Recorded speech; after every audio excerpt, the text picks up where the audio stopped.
¿Cuál es la primera medida que tomaríais si llegáis al poder desde el punto de vista fiscal, por ejemplo? Pero la primera medida, no quiero discursos, sino ¿cuál es la primera medida? Pablo. El tema fiscal, bueno, yo es que antes no he intervenido intervenga y luego intentamos responder a la pregunta que planteaba Ignacio. Simplemente estamos hablando, que lo ha comentado en nombre de Vox, Pablo Sáez. Sí. Que evidentemente tenemos una situación que de tipos de interés muy bajos que hay que aprovechar para invertir, pero evidentemente esa inversión cuesta un dinero y ese dinero lo tenemos que poner o tenemos que saber de dónde lo tenemos que sacar. Porque parece sacar ese dinero en una situación en la que actualmente tenemos un déficit, que como estamos diciendo, pues un punto arriba, un punto abajo, pero va a estar en el 2,1% del PIB, es una cosa importante. Es evidente que las empresas es el más eficiente motor de la creación de empleo en España. Por tanto, hay que apoyar a las empresas privadas, que realmente es donde se genera empleo, donde se genera riqueza, se genera más puestos de trabajo, luego evidentemente crece el consumo, etcétera, ¿no? Es evidente que para amortiguar un poco el impacto hay que seguir una serie de pautas. Una de ellas es recuperar la solidez de las finanzas públicas. No nos podemos lanzar a gastar porque sí. Esa experiencia ya la tenemos en los últimos años del gobierno de José Luis Rodríguez Zapatero, que al final dejó una deuda pública enorme en España en el año 2011.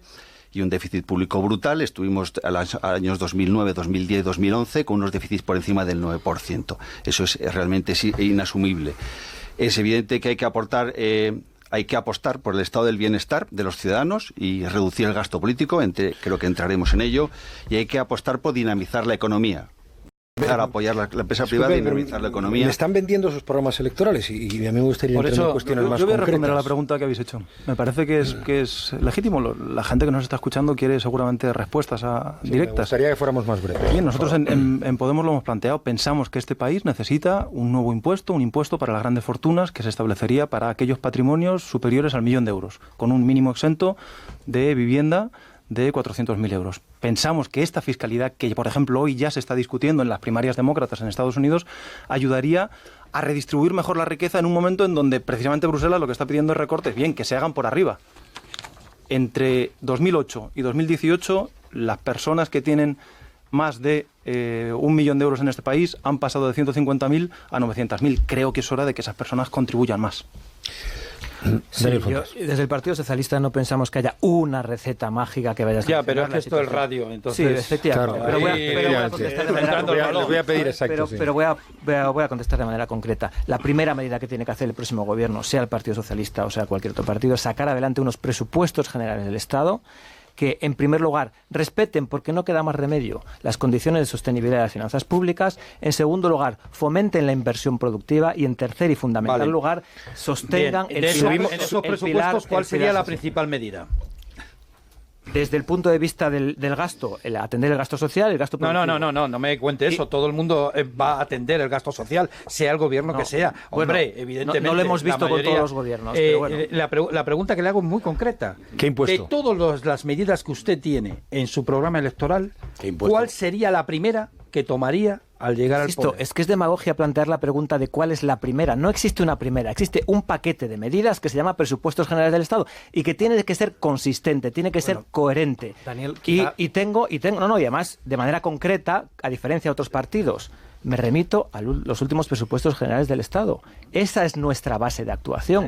No vamos también aquí que el Partido Socialista ha tenido sus dudas, quiero decir, fue capaz de acordar con nosotros, Unidos Podemos, una subida en patrimonio superiores a 1.000.000 de euros y al mismo tiempo con Ciudadanos había acordado eliminar ese impuesto para los más ricos en su momento. Quiero decir, en su momento, me estás hablando de momentos distintos, de momentos no habéis resuelto una duda que es fundamental. Políticos distintos. No es tan difícil ser concretos, porque en los programas electorales de algunos de los partidos que hay aquí se establecen compromisos concretos en torno a impuestos concretos. Sí, esos los tiene el Partido Socialista, y digo, tan concretos como que están en un proyecto de ley de presupuestos generales, con números.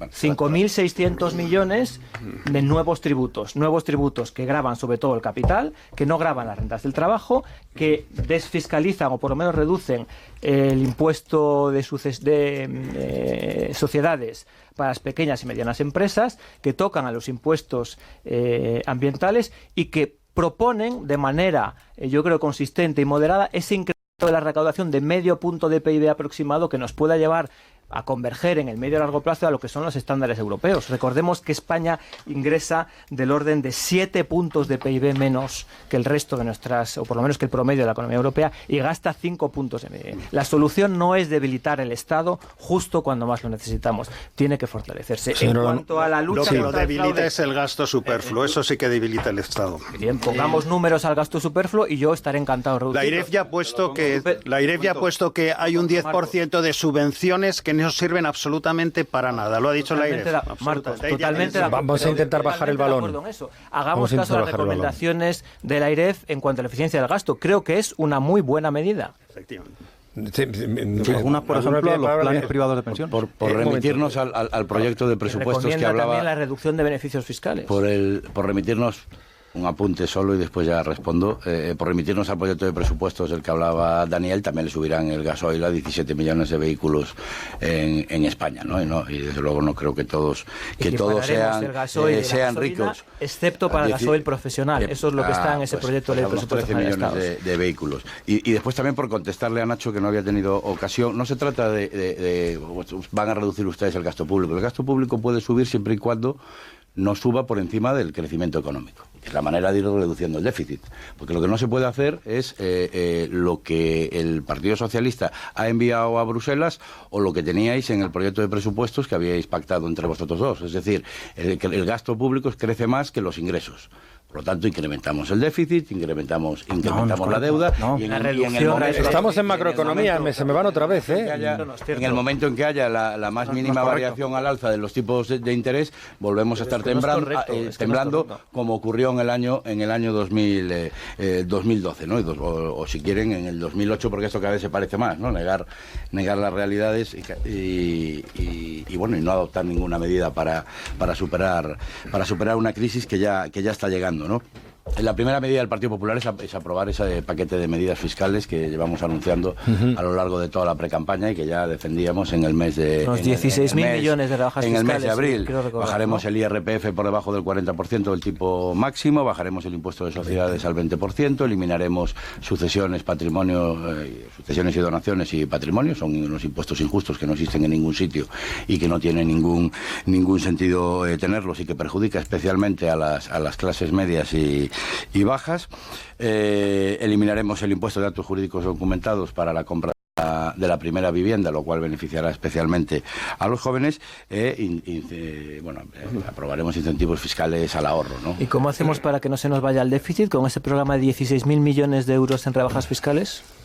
¿Qué recortes van asociados? La última gran rebaja fiscal que hubo en España fue en el año 2015 y 2016 y la aprobó Montoro, aunque Marcos se olvidaba de esa rebaja fiscal, que más o menos tuvo un impacto de unos 12.300 millones de euros, según estimó la agencia tributaria. Bien, en el año 17... La pregunta no está mal encaminada, sí, puede responder. Pero para que vean ustedes, bajando los impuestos en 12.300 millones en el año 16, resultó que en el año 17 la recaudación tributaria se incrementó un 6,4%, cuando el PIB nominal estaba en el 4,0 algo. Pero ese 6,4% no fue suficiente para compensar la pérdida de ingresos causada por vuestra rebaja fiscal. Eso es público y notorio y está negro sobre blanco en los informes de la agencia tributaria. En España se han batido los récords de recaudación después de esa gran rebaja fiscal que hizo el Partido Popular en el año 2015. También los bajó en el 16, Pablo Sáez, en el 17 y en el 18. Les tengo que quitar la palabra porque es que nos vamos, no consigo bajar el balón. Sí. Pablo Sáez, respondiendo a la pregunta de Ignacio Rodríguez Burgos. Sí, y además yo creo que lo han preguntado los tertulianos en anteriores intervenciones. Primera medida, y la más importante, reducción importantísima del gasto político en España. Eso es la medida que llevamos nosotros. ¿Qué es el gasto político? El gasto ya lo he visto en su programa que tienen. Fundamentalmente, nosotros creemos que las autonomías han disparado el gasto político, han creado una burocracia excesiva y han creado una serie de ineficacias que tenemos que corregir. ¿Se cargan ustedes el Estado de las autonomías? El que no creen, creo. Nosotros queremos, primero, ir por pasos, recuperar primero las competencias en educación, sanidad y justicia. Evidentemente, si consideramos Mañana decidís que había que eliminar las comunidades autónomas. Eso, el programa de último sí, pero hay que decir que para el paso de eliminar las comunidades autónomas tiene primero o tenemos un primer paso de recuperar las competencias de educación. Pero estarás de acuerdo también que perdóname, sigo entonces el tema, el ajustar todo el gasto duplicado que han provocado las autonomías y que se están viendo cada vez que estamos entrando en los gobiernos autonómicos, tanto en la Comunidad de Madrid como Andalucía como de Murcia, estamos viendo ineficacias, duplicidades absolutas. Hemos valorado dentro del grupo la primera medida que tomarían sería esa, reducir absolutamente el gasto político, que según nuestras estimaciones y la revisión que hemos hecho, hablamos de 24.000 millones de euros consolidables anualmente. Estamos hablando de una reducción de gasto político que la Fundación Progreso y Democracia de 2012, Unión Progreso de UPyD, valoró en 28.000 millones de euros. Hablamos de una cosa bastante curiosa, como si ponemos en comparación lo que costaba el gasto sanitario español en el año 2002, antes de producir las transferencias, eran 38.563, después de las transferencias, año 2010, se cerró en 88.828, es decir, las ineficiencias, duplicidades. No era la misma, es que ese cálculo... No era lo mismo, hombre, no era lo mismo. En absoluto. Sí, y eso significa multiplicarla por 3. La cartera de servicios sanitarios se ha multiplicado por 3. Por favor, un poco Marcos de un poco de respeto, un poco de respeto a las estructuras sanitarias en España, seguramente sí se haya multiplicado por 3. No conozco el dato. Claro, es un cálculo. Ese es un cálculo. Termine la frase. No, es que ese es un debate. Esta parte de la discusión no nos lleva a ningún sitio. No nos lleva a ningún sitio. Están los 24.000 millones que hemos estimado, valorado exactamente en qué capítulos del presupuesto general del Estado, en los cuales fundamentalmente estamos actuando en los capítulos 4 y 7, transferencias corrientes y transferencias de capital. O sea, no estamos hablando de